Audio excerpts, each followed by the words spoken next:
शेळी पालनाचे का? आता बघा महाराष्ट्र शासनानं देवाभाऊ मुख्यमंत्री आहेत त्यांनी मुख्यमंत्री सहाय्यता निधीतनं शेतकऱ्यांसाठी 50% अनुदानावरती हे काढले. तर आपला बंड आहे का नाही बिजवडीतला त्या तिथं फॉर्म भरायचा. फॉर्म भरायला 100 रुपये जातात. त्या लकी ड्रॉ मध्ये तुमचं नाव आलं, तुम्ही पास झाला का नाही म्हणजे होतच पास तर 50% अनुदान भेटतं. बाकीची प्रकरण इथनं मागे कशी होती, शेतकऱ्यांना आधी कर्ज काढायचं आणि म्हणजे शेतकऱ्याला कर्ज शेळीला सरकारकडून मिळतं ते 15,000 रुपये. असं 15 दुने 30, 3,20,000 रुपये तुम्हाला मंजूर होणार. तुम्हाला जर काय माहिती लागली तर आपल्या चॅनलला पण ह्याचा सविस्तर व्हिडिओ आहे.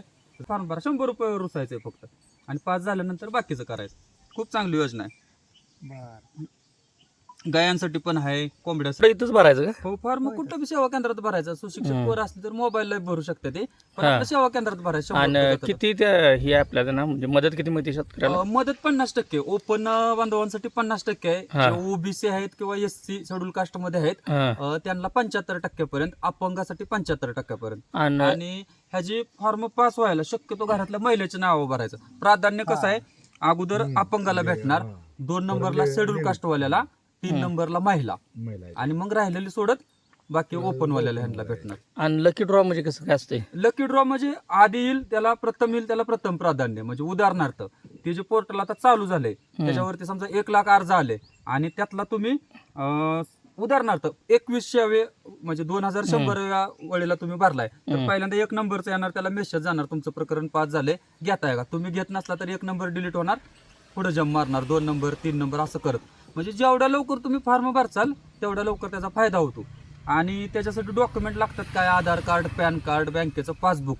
आणि जर तुम्ही शेळी पालनाचं प्रकरण करत असला तर तुम्ही शेळी पालनाचं एक प्रशिक्षण घेतलंय 2 दिवसीय, असं तुम्हाला सर्टिफिकेट लागतं. ते सर्टिफिकेट सुद्धा आपल्या कदम ॲग्रो, मराठा ॲग्रोकडं उपलब्ध आहे. पूर्ण महाराष्ट्रात आपण देऊ शकतो. जर कुणाला रिअल प्रशिक्षण जरी पूर्ण करायचं असलं तरी आपण ते प्रशिक्षण सुद्धा पूर्ण करून आपल्या फॉर्मवरती भेटतं आणि त्याचं सर्टिफिकेट पण भेटतं. आणि पूर्ण भारत देशामध्ये आपलं सर्टिफिकेट चालतं, कारण आपल्या फॉर्मचं नाव आहे पहिल्यापासून. बरोबर. आणि जर समजा एखाद्याला नाही मिळाले समजा फॉर्म भरून, तर त्यांच्यासाठी काय अशी योजना आहे का एखादी की त्यातनं बाबा कन्फर्म मिळालं असं काय? कन्फर्म पाहिजे असेल तर मग अण्णासाहेब पाटील महामंडळ योजना हे मराठा समाजासाठी आहे. 15 लाख पर्यंत. आणि ग्रुप कर्ज पाहिजे असेल तर 1 कोटी पर्यंत मिळतं. त्याच्यानंतर NLM म्हणून दुसरी एक योजना आहे, 1 करोड रुपयाचं कर्ज मिळतं तुम्हाला. त्यात 50% सबसिडी असते आणि त्याला पण व्याज नसते. फक्त समजा तुम्ही 1 कोटी रुपये उचललं तर 50 लाख भरायचं. एखाद्या शेतकऱ्याच्या पोरांना अपदून जर हे प्रकरण मंजूर केलं तर 50 लाख साहेब अख्ख्या आयुष्यात एका नोकरदाराची रिटायरमेंट असते. जर ह्याच्यावरती तुम्ही डोकं लावून जर ते प्रकरण पास करून घेतलं तर 50 लाख रुपये म्हणजे भरपूर झाले ना तुम्ही नुसती सबसिडी. आणि 50 लाखाच्या प्राणी राहतात तुमच्या फॉर्मवरती. बरोबर बरोबर. खूप छान. महाराष्ट्र सरकारच्या देवाभाऊंच्या लय भारी योजना आहे त्या, फक्त त्याने आपण लाभ घेतला पाहिजे आणि तुम्हाला योग्य मार्गदर्शन पाहिजे. वेळोवेळी पूर्ण आम्ही महाराष्ट्रभर सकाळच्या पारी उठतो, ही गाडी बघा खाली उभी आहे, त्याच्यात 2000चा गॅस भरतून आम्ही पळत सुटतो. पण त्याचा शेतकरी बांधवांनी फायदा घेतला पाहिजे. आमच्या कदम ॲग्रो असेल, मानदेश न्यूज असेल, या चॅनलला विस्तृत मुलाखती त्याच्यावरती असतात. बरं बरं बरं बरं, चालतंय. आता तुमचा नंबर सांगता का एकदा?